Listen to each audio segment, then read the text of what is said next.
Good evening and many thanks for joining us. I am Ansman Esonyasi and this is QTV News coming to you live from our studios on Caraba Avenue. Here are the main news headlines. The Health Minister, Dr. Ahmadu Lamin Samate, led the foundation stone laying ceremony of a new mosque at the ministry's soon-to-be developed plot in Brusubi. The Minister of Trade, Babukar Ojuf, on Friday presided over the official launch of the GCCI ILO Business Formalization Platform. The Ministry of Health and partners have commenced a national cascade training course on harmonized curriculum for point-of-entry staff in the Gambia. In international news, today is International Widows' Day, observed annually on 23rd June to raise awareness about the plight of widows worldwide and advocate for their rights and well-being. And in business news, we hear from a Gambian entrepreneur based in Germany who has opened a new shop in Latrikunda, German, to bring some of the world's top brands to fashion lovers. And in sports news, QTV spoke to Gambia's national beach volleyball team ahead of their participation in the Africa Beach Games, which kicks off this weekend. Stay tuned as we bring you more on these and other stories.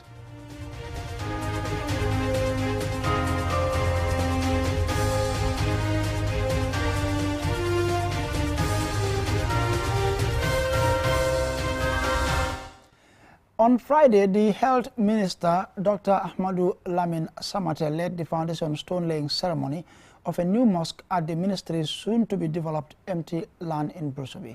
Alusise reports. Direct Aid Gambia is funding the construction of the mosque, which, when completed, will replace the existing one. Direct Aid says the construction will cost 35,000 euros and have the capacity to accommodate about 300 people. While thanking Direct Aid, Dr. Ahmad Lamin Samate, the Minister of Health, said it further emphasizes that there are partners who are willing to complement the government's efforts to bring developments, such as the development of this vast land belonging to the ministry. The construction of this mosque to support the community is one of the areas where we say communities should not be undermined, they should be supported, and certainly there is gross sensitivity, and then we make their livelihoods better and we carry out environmentally friendly projects. The whole idea came about because this plot of land where we are here today, inshallah, will be developed. Is going to house the National Food and Drug Quality Lab. Inshallah, it will also house the structures for the National Insurance Authority, and equally speaking, the structures for the Ministry of Health, the new Ministry of Health complex. So this structure, this facility is going to be a Ministry of Health complex. World Bank has been very instrumental. These are projects that are already supported by the World Bank. Abdel Latif Haru, Country Director of Direct Aid Gambia, said the foundation stone laying event marks another important milestone in the partnership between Direct Aid and the Health Ministry, and hopes the mosque will be of great benefit to the people of Brusubi. The ceremony is another milestone in the partnership between Direct Aid and the Ministry of Health. A partnership which covers many subjects, such operating clinics, running hospital, free eye camps, and free surgical camps. We hope that this mosque will serve both the community of Brusubi and the employees of this important medical project to be built on this site. Thank you very much for giving Direct Aid this opportunity to support the ministry once again and to serve the Gambia and the Gambians. Thank you very much. Direct Aid Gambia, formerly the African Muslim Agency, is an international NGO that started its activities in 1981 as a voluntary non-governmental organization interested in developing disadvantaged communities and giving support to orphans, the sick, victims of disaster and famine in Africa. Reporting for QTV News, I am Aliou Cisse. The Gambia State Minister Babukar Ojuf on Friday presided over the official launch of the GCCI ILO Business Formalization Platform under the project boosting COVID-19 economic recovery and resilience in the Gambia. William Kamara tells us more. This first ever business platform under this project is supported by the International Labour Organization in collaboration with the Gambia Chamber of Commerce and Industry, GCCI. The aim is to assist entrepreneurs and enterprises to easily navigate the complexities of formalizing their businesses and getting better comprehension of the importance and benefits of formalization, and to move from informal to formal enterprises. Close to 100 business participants attended the event. Sarata Konate, the Chief Executive Officer of GCCI, expressed delight at how far the Chamber has come in realizing this transformative initiative. This platform, ladies and gentlemen, as you will continue to hear for the formalization platform, will go beyond a mere guide for you all. It embodies the spirit of inclusivity and empowerment by offering assessments and self-assessment tools which are necessary for you today. This platform will enable entrepreneurs and businesses to monitor your progress, identify areas for improvement, and make informed decisions. Micro, small, and medium-sized enterprises play an important role in production, employment, and income in the Gambia. They represent most enterprises, contributing about 20% of the GDP, with an employment rate of about 60% of the urban labor force. The Minister of Trade, Industry, Regional Integration and Employment, Babukar Ojuf, attaches great importance to the event, saying any effort to bring entrepreneurs into the formal economy is critical for the government, especially the Ministry of Trade. The formalization of the informal community, Mr. Chairman, would make it possible to account for their contribution in the economy, which has largely been either underestimated or excluded. Unless they become part of the formal economy, it will be difficult to provide them the necessary support for their growth. Minister Ju further stated that the last MSME mapping survey in 2018 shows that many of the operators in this sector are mainly micro enterprises, of which more than 90% are in the informal sector. So, once they are formalized, they will contribute immensely to the government revenue and the GDP growth. The International Labour Organization is partnering with key national stakeholders, such as the Agency for the Development and Supervision of Small and Medium-Sized Enterprises in Senegal and the Gambia. Julie Senghor Kasagui, the Senior Specialist for Employers' Activities of the ILO in all West African countries, including the Gambia, she highlighted the need to continue working together so as to give young people the tools needed for them to succeed and create an environment that encourages businesses to grow and create decent jobs for all. The platform is expected to benefit the hundreds of small traders to get into digital commerce and get a step-by-step guide for formalization, amongst other things. For QTV News, Slowly M. Kamara. Now, the Ministry of Health, in collaboration with ECOWAS and USAID, commenced a national cascade training course on harmonized curriculum for points of entry staff in the Gambia. Our regional correspondent, Bakari Balde, attended the opening ceremony and he filed this report. The 5-day training is supported by the West African Health Organization, WAHO, under the purview of ECOWAS through the Regional Center for Surveillance and Disease Control to equip public health and security officials at points of entry of ECOWAS member states with the required knowledge to carry out their work effectively. Dr. Isaac Usman is an ECOWAS technical advisor, cross-border surveillance. I know that in the recent times we've had different outbreak of diseases. Example is the just winding up COVID-19 pandemic, and we know that disease has no border. As people move from one region to another, these diseases, these agents follow us around. So there's need for us to strengthen the capacity of our personnel at the point of entry.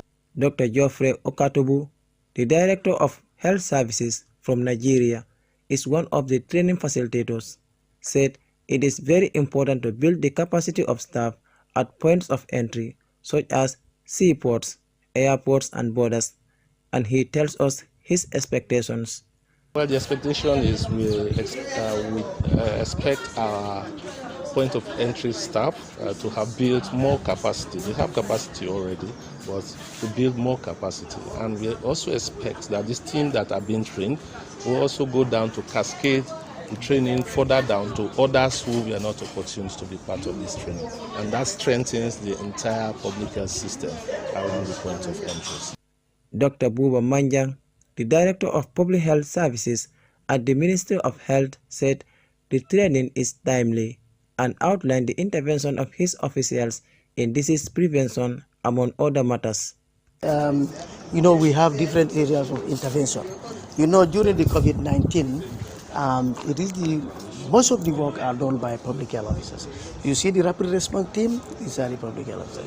You go to the quarantine centers, these are all preventive aspects. You see public health officers taking data, going to people, attend to them. Even ill people, suspected individuals, get them from the border.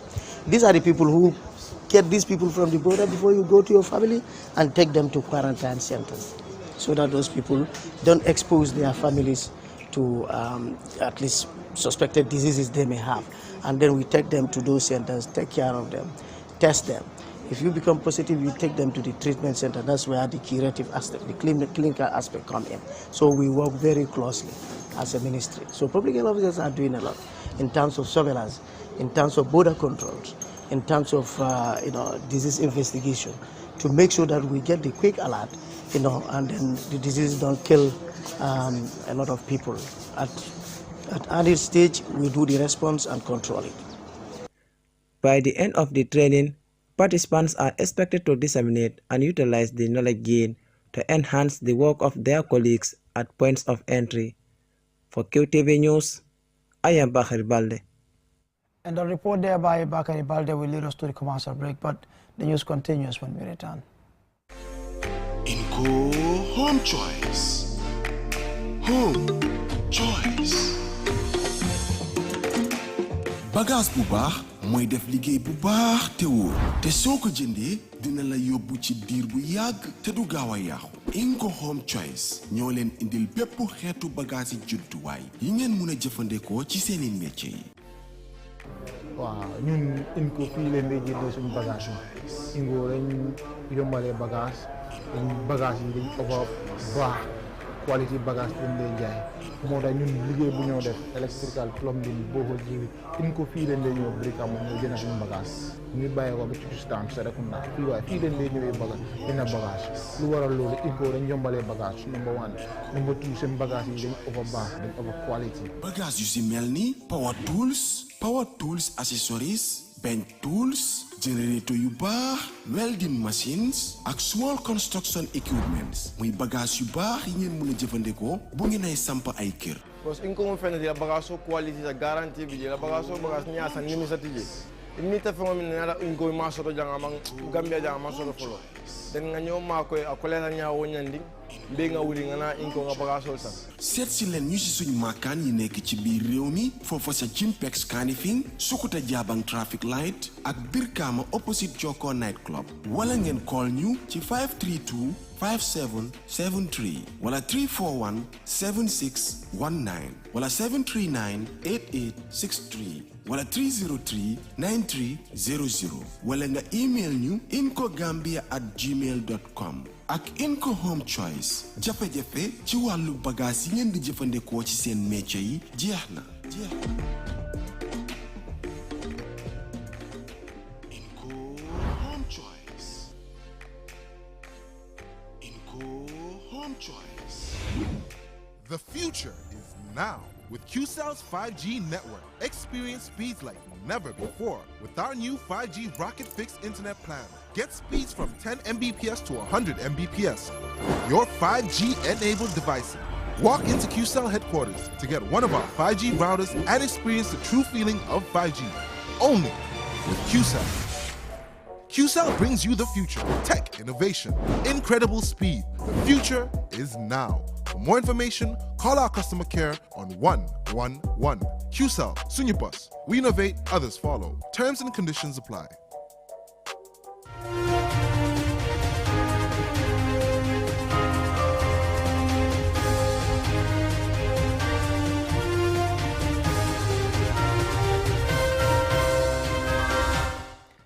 Well, thanks for staying with us, and in case you're just joining us, you're watching QTV News, and we're broadcasting live from our studios on Caraba Avenue. Now to news beyond our borders.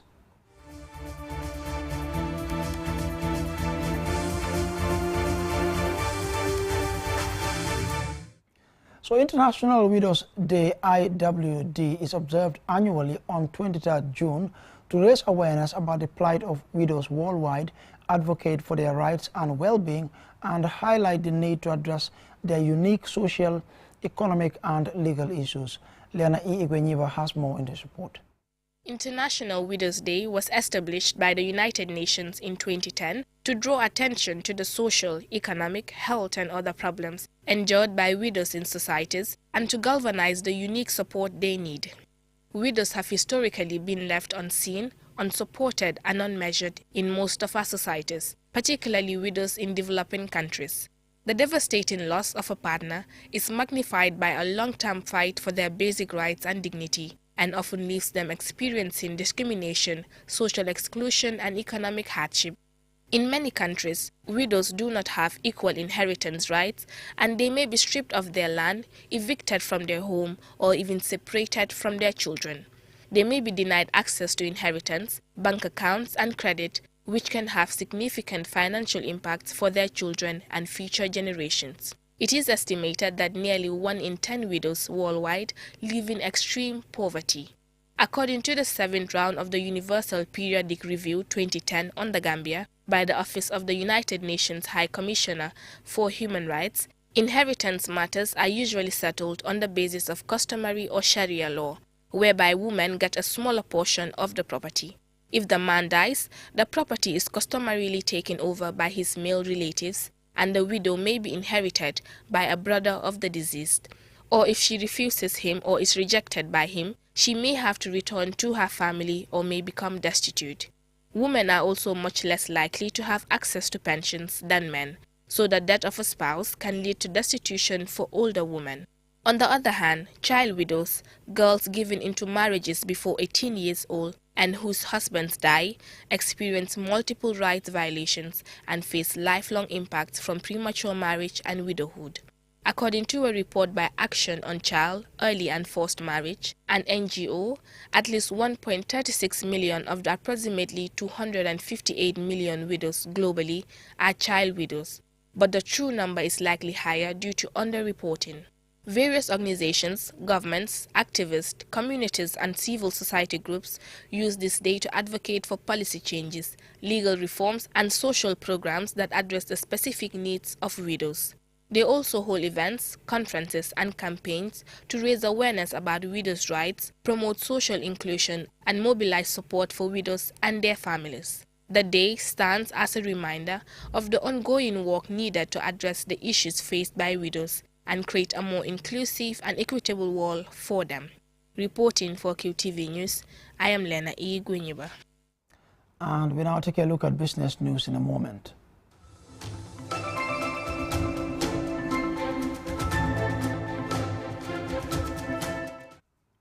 Now, in his drive to provide the latest fashion trends and clothing lines for fashion lovers in the Gambia, Usman Tunkara, a Gambian entrepreneur based in Germany, opened a new shop on Wednesday along Mosque Road, Larikunda, German.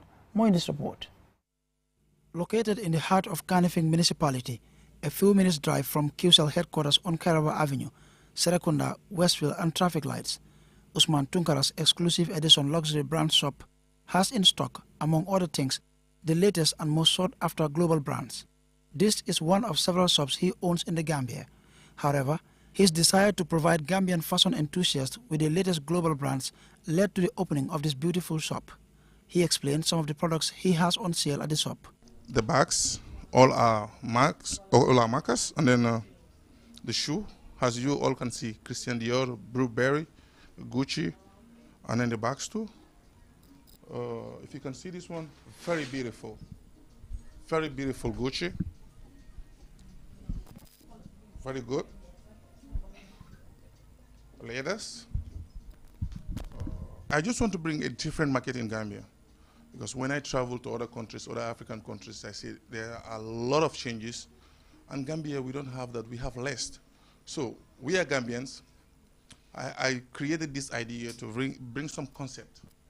You understand? I know it will be harder at the beginning, but we have to push it up. Osman also assures his clients that his products are of the highest quality and affordable. His friend Lamin Sonko and neighbor Yayan Jai say Usman is a hard-working man who always wants the best for his people, and they called on fashion lovers to patronize his business as he invests most of the proceeds from his business in humanitarian activities. He's very down to earth, he's humble, and he's very helpful. He's doing a lot of humanitarian work around here. He would meet people that are in need, and he would help them in their in-need situation. So I would encourage people to come and at least help him uplift his business, because whatever he is having from this business is not going to his pocket alone. He is helping a whole lot of people that he is not telling anybody. Os is a nice man. He's business oriented. The time he came here, he opened a first shop that is a mobile shop. Now he created another fashion shop. So he's business oriented. Anytime he came here on holiday, he must do something. He's always busy. Os will do something else, then after he will go.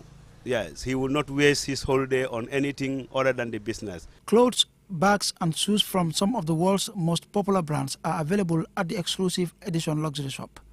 They cater for all occasions and have quality formal or office wear for women. The shop is located at Larikunda German opposite the police station. Ansman Esonyasi for KTV News.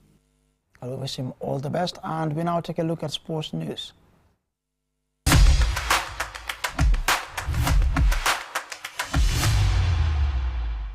So the Gambia national beach volleyball team invited QTV to their final training session ahead of their departure for Tunisia to take part in the second African Beach Games. Julian Jai tells us more. The Gambia will join 50 countries to participate in the second Africa Beach Games to be held from the 23rd to the 30th of June 2023 in Tunisia. The Gambia will take part in beach volleyball 4x4, beach wrestling and athletics in 10 kilometers. We went to see how preparations were going for the beach volleyball team. Pa Boubacar Barrow, the head coach of the national beach volleyball team, says the team has been preparing for weeks to ensure they win their games. The head coach highlights some of the challenges the team faces. There are a lot of challenges that team face, but thank God we were able to overcome those challenges, but there are not that much challenge that affect our preparation so far. Although we need some training camp, we could not able to hold due to some reasons, but nonetheless, that doesn't stop the training. It doesn't affect the general preparation of the team. Lati Nyabali, a player, is optimistic that they will win even the World Beach Games if they get the proper support from the government. I'm urging them to invest more on volleyball, because for me, I believe that volleyball is the #1 sport that is achieving more in any category of sport. So if they can invest more on volleyball, so the youth can have the financial support from them. All we need is a financial support from them. The Gambia has dominated beach volleyball across the West African sub-region and excelled at continental and global events. Gambia emerged champions in the Zone 2 Championship 4 teams in West Africa, and in 2022 became African champions after defeating South Africa. For QTV News, I am Julden Yai. Well, as we look forward to the games, we wish them all the best as they prepare. And I'm afraid this is where we draw the curtains on this bulletin, but here's a recap of main headlines. The Health Minister, Dr. Ahmadu Lamin Samate, led the foundation stone-laying ceremony of a new mosque at the ministry's soon-to-be-developed plot in Brusubi. The Trade Minister, Babukar Ojuf, on Friday presided over the official launch of the GCCI ILO Business Formalization Platform. The Ministry of Health and partners have commenced a national cascade training course on harmonized curriculum for points of entry staff in the Gambia. And in international news, today is International Widows' Day, observed annually on 23rd June to raise awareness about the plight of widows worldwide and advocate for their rights and well-being. In business news, we heard from a Gambian entrepreneur based in Germany who has opened a new shop in Latrikunda, German, to bring some of the world's top brands of fashion to fashion lovers. And in sports news, QTV spoke to Gambia's national beach volleyball team ahead of their participation in the Africa Beach Games, which kicks off this weekend. That's all for tonight. To join us tomorrow for more news. Thanks for watching.